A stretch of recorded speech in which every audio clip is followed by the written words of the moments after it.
Haleluya, Shalom, Jemaat Tuhan. Apa kabar saudara pada hari ini? Saya harap saudara semua dalam keadaan baik, dalam penyertaan Tuhan yang luar biasa. Kembali kita bertemu pada hari ini untuk senantiasa belajar, dipersiapkan untuk menjadi pemenang-pemenang di dalam kehidupan ini. Kemarin kita telah belajar bagaimana membedakan antara menjadi seorang murid dan sekedar menjadi jemaat. Sebenarnya Tuhan berkehendak apa dengan memanggil kita, menjadikan kita menjadi orang percaya? Bapak Ibu Saudara-saudari yang terkasih, tidak ada di dalam kamusnya Tuhan kata jemaat. Tidak ada. Dia tidak memanggil saudara untuk menjadi jemaat. Dia ingin memanggil saudara menjadi pemenang-pemenang. Dan untuk menjadi pemenang, saudara harus mau menjadi murid. Menjadi murid. Kemarin saya singgung juga tentang perkataan Presiden Soekarno yang mengatakan, berikan aku 10 orang anak muda, aku akan latih mereka menjadi pemenang-pemenang, orang-orang perkasa, pahlawan-pahlawan yang perkasa.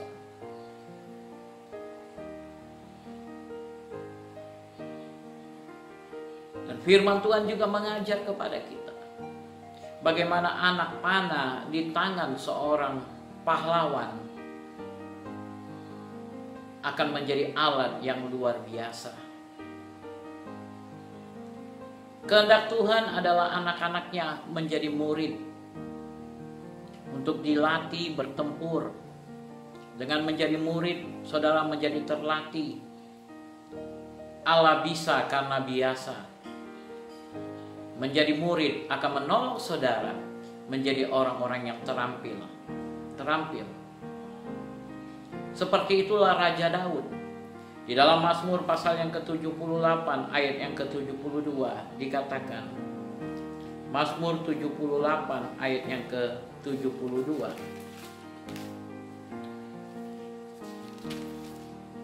Ia menggembalakan mereka dengan ketulusan hatinya dan menuntun mereka dengan kecakapan tangannya. Ketulusan hati dan kecakapan tangan. Keterampilan. Dan ini semua hanya bisa terjadi ketika kita memberikan diri kita untuk menjadi murid. Dengan menjadi murid kita akan menjadi cakap, terampil, pintar. Penting sekali Bapak Ibu untuk menjadikan diri kita menjadi murid. Maka engkau akan jadi pemenang-pemenang. Dan di dalam proses menjadi murid ini, Tuhan memberikan kepada kita urapan, kuasa, hikmat, pengetahuan. Tetapi Tuhan mau kita menjaga dengan baik urapan dan kuasa yang Tuhan berikan kepada kita. Di dalam Alkitab, di dalam kitab Hakim-Hakim pasal yang ke-13, berbicara tentang seorang yang bernama Simson.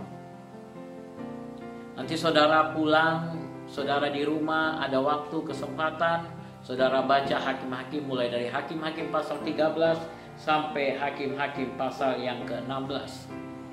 Saudara belajar tentang pribadi yang bernama Simson.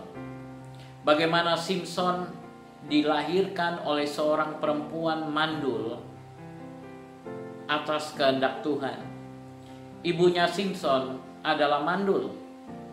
Tapi kemudian Tuhan menjawab doa dia dengan memberikan Simson untuk menjadi seorang pemimpin yang kelak akan menjadi pemimpin untuk bangsa Israel.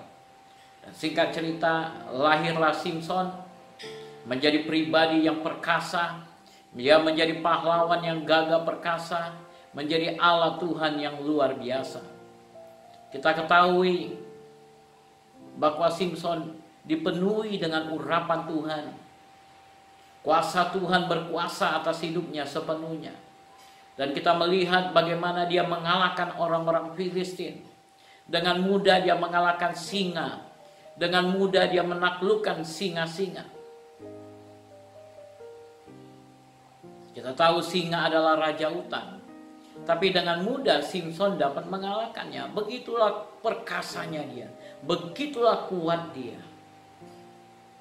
Apalagi ketika roh Tuhan memenuhi dia.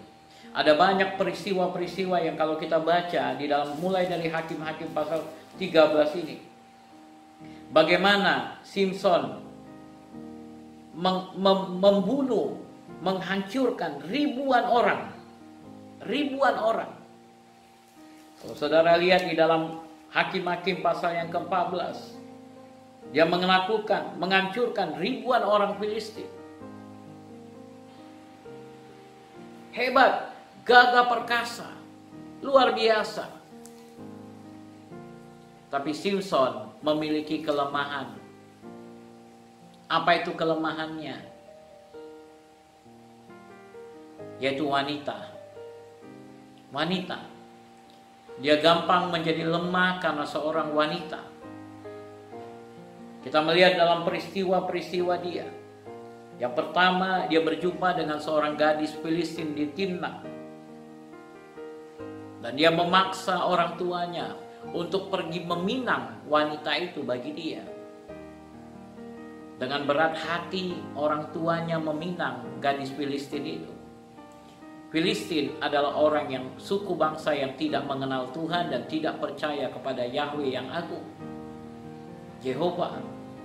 Mereka menyembah kepada berhala-berhala. Dan Simson memaksa karena dia sudah sempat jatuh cinta. Cinta pada pandangan pertama menguasai hidupnya. Dari mata turun ke hati.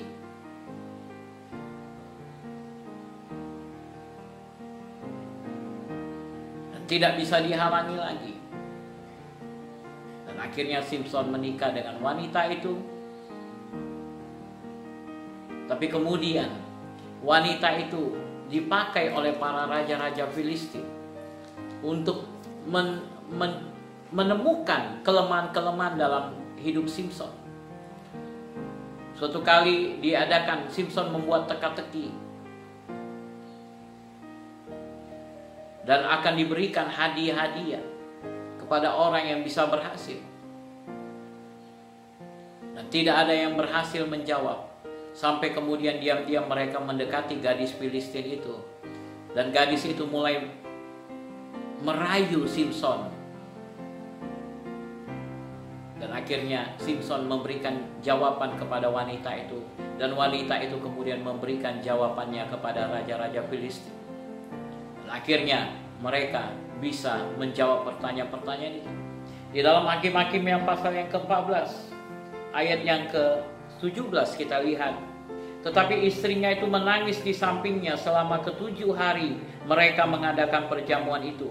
Pada hari yang ke-7 diberitahukannya kepadanya, karena ia merengek-rengek kepadanya. Kemudian perempuan itu memberitahukan jawab teka-teki itu kepada orang-orang sebangsanya. Lalu pada hari yang ke-7 itu, sebelum matahari terbenam, berkatalah orang-orang kota itu kepadanya, apakah yang lebih manis daripada madu? Apakah yang lebih kuat daripada singa? Sautnya kepada mereka, kalau kamu tidak membajak dengan lembu betinaku, pasti kamu tidak menebak teka-tekiku. Maka berkuasalah roh Tuhan atas dia. Lalu pergilah ia ke Askelon dan dibunuhnyalah 30 orang di sana. Diambilnya pakaian mereka dan diberikannya pakaian-pakaian kebesaran itu kepada orang-orang yang dapat memberinya jawab teka-teki itu. Tetapi amarahnya masih juga bernyala-nyala. Lalu pulanglah ia ke rumah ayahnya. Maka diberikanlah istri Simson itu kepada kawannya, bekas pengiringnya.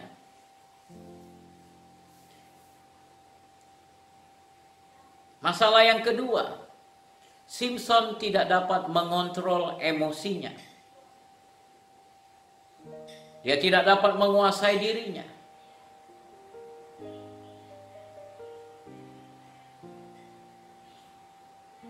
Dan itu berpengaruh kepada dagingnya, keinginan dagingnya.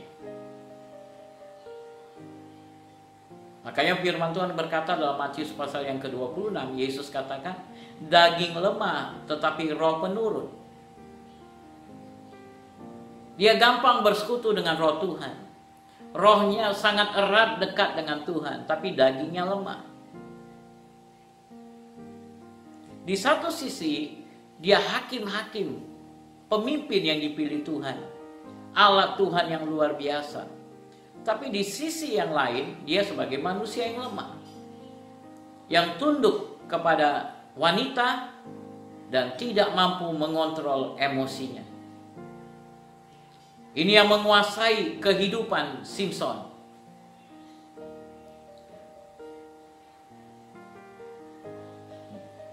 Ada beberapa kali pengalaman antara dia dengan wanita, sampai kepada yang ketiga adalah antara dia dengan Delilah, Simson dan Delilah. Di dalam Hakim-Hakim yang pasal yang ke-16. Bagaimana dia jatuh cinta kepada Delilah. Dan Delilah inilah yang kemudian berhasil merayu Simson, menanyakan rahasia daripada kelemahannya. Rahasia daripada kelemahannya. Di ayat yang ke-6. Lalu berkatalah Delilah kepada Simson, ceritakanlah kiranya kepadaku, karena apakah kekuatanmu demikian besar, dan dengan apakah engkau harus diikat untuk ditundukkan. Simson berusaha mengelabui Delilah dengan alasan-alasan yang lain, tetapi kemudian tidak berhasil. Sehingga ayat yang ke-15, berkatalah perempuan itu kepadanya, bagaimana mungkin engkau berkata aku cinta kepadamu, padahal hatimu tidak tertuju kepadaku. Sekarang telah 3 kali engkau mempermain-mainkan aku, dan tidak mau menceritakan kepadaku karena apakah kekuatanmu demikian besar. Lalu setelah perempuan itu berhari-hari merengek-rengek kepadanya dan terus mendesak-desak dia, ia tidak dapat lagi menahan hati sehingga ia mau mati rasanya. Maka diceritakannya kepadanya segala isi hatinya. Katanya, kepalaku tidak pernah kena pisau cukur, sebab sejak dari kandungan ibuku, aku ini seorang nazir Allah. Jika kepalaku dicukur, maka kekuatanku akan lenyap daripadaku, dan aku menjadi lemah, dan sama seperti orang-orang lain. Ketika dilihat Delilah bahwa segala isi hatinya telah diceritakan kepadanya, disuruhnyalah memanggil raja-raja kota orang Filistin, katanya, sekali ini lagi datanglah kemari, sebab ia telah menceritakan segala isi hatinya kepadaku. Lalu datanglah raja-raja kota orang Filistin itu kepadanya sambil membawa uang itu. Sesudah itu dibujuknya Simson tidur di pangkuannya. Lalu dipanggilnya seorang dan disuruhnya mencukur ke7 rambut jalinnya. Sehingga mulailah Simson ditundukkan oleh perempuan itu, sebab kekuatannya telah lenyap daripadanya. Lalu berserulah perempuan itu, orang Filistin menyergap engkau, Simson. Maka terjagalah ia dari tidurnya, serta katanya, seperti yang sudah-sudah aku akan bebas dan akan meronta lepas. Tapi tidaklah diketahuinya bahwa Tuhan telah meninggalkan dia. Orang Filistin itu menangkap dia, mencungkil kedua matanya, dan membawanya ke Gaza. Di situ ia dibelenggu dengan 2 rantai tembaga, dan pekerjaannya di penjara ialah menggiling. Bapak, Ibu, saudara-saudari yang terkasih, iblis berhasil merasuki Delilah dan merayu Simson dalam kelemahannya terhadap wanita, untuk menyampaikan rahasia di mana letak kekuatan Simson. Dan kita tahu Simson akhirnya karena cintanya kepada Delilah menceritakan semua rahasia itu tentang rambutnya yang tidak boleh dicukur. Dan rambut itu dicukur, dan akhirnya apa yang terjadi kepada Simson? Raja-raja orang Filistin berhasil mengalahkan dia. Matanya dicungkil sehingga dia menjadi buta. Dia diikat, dikalahkan, dimasukkan ke dalam penjara. Orang yang gagah perkasa, pahlawan yang gagah perkasa, akhirnya berhasil ditaklukkan. Berhasil ditaklukkan. Bapak, Ibu, saudara-saudari yang terkasih, setiap orang memiliki kelemahan-kelemahan dalam hidupnya. Bahkan Benny Hinn yang dipakai Tuhan dengan urapan yang luar biasa, hamba-hamba Tuhan yang diurapi dengan luar biasa. Bahkan Daud yang ada di dalam firman Tuhan, yang juga dipakai Tuhan dengan luar biasa, memiliki kelemahan-kelemahan. Jangan sampai kelemahan-kelemahan di dalam hidupmu itu membuat engkau akhirnya tidak menyelesaikan perjuangan, visi yang Tuhan berikan kepadamu. Tuhan mau pakai engkau menjadi alatnya yang luar biasa. Tuhan mau jadikan engkau pahlawan-pahlawan yang gagah perkasa. Tuhan mau jadikan engkau menjadi pemenang-pemenang. Tapi jangan lupa bahwa roh mesti tinggal di dalam daging. Mesti banyak terdapat kelemahan-kelemahan dalam hidupmu. Jangan pernah katakan, oh aku cukup kuat untuk mengatasi ini. Itulah yang menjadi penyebab awal menganggap remeh dengan kelemahan-kelemahannya. Dan itulah yang dilakukan oleh Simson. Dan itu juga yang dilakukan oleh Daud.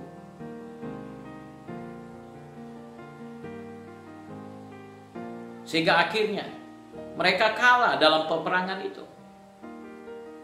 Mereka terbelenggu. Bahkan saudara lihat bagaimana dengan keadaan Simson. Sangat naas sekali. Matanya dicungkil, dia dipenjara. Itu sebabnya kita harus senantiasa berhati-hati dalam kehidupan ini. Roh memang penurut, tetapi daging lemah. Di dalam Matius 26 itu, Yesus sedang berada di Taman Getsemani. Dia berkata kepada murid-muridnya, berdoalah di sini. Aku akan pergi ke sana untuk berdoa. Tapi kemudian ketika dia kembali, dia mendapati murid-muridnya bukannya berdoa, tapi mereka tidur. Yesus katakan, bangunlah, berjaga-jagalah. Daging lemah, roh penurut. Ketika daging sudah berkuasa, roh tidak bisa melakukan apa-apa. Roh hanya mengikut. Itu sebabnya kita perlu membangun manusia roh kita. Berdoa di dalam Roh Kudus. Mengisi, memberi makan manusia roh kita, Bapak Ibu. Manusia roh kita juga perlu diberi makan. Yaitu dari setiap firman Tuhan. Itu sebabnya penting sekali bagi kita setiap hari memberikan diri kita diisi oleh kebenaran-kebenaran firman Tuhan. Itu menjadi makanan bagi roh kita. Dan berdoa dalam Roh Kudus menjadi seperti minuman yang sangat dibutuhkan oleh tubuh kita. Sebagaimana daging diberi makan, demikian juga roh perlu diberi makan. Jangan kau hanya memberi makan kepada dagingmu sehingga daging bertumbuh dewasa, tapi roh kerdil.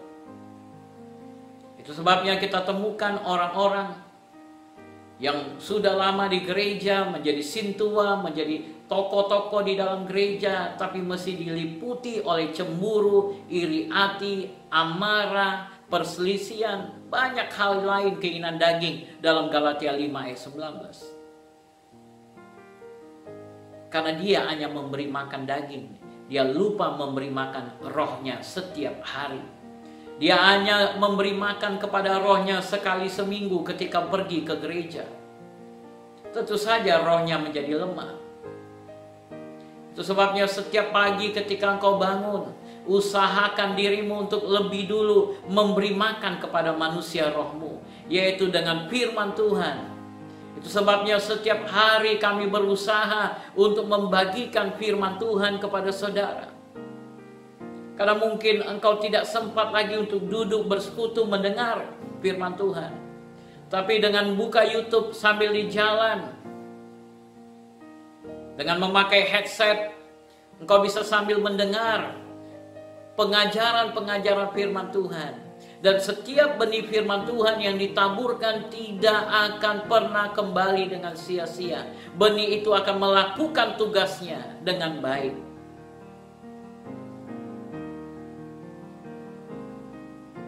engkau akan bertumbuh. Itu pasti. Oleh sebab itu, mari bangun dirimu. Setiap hari berikan dirimu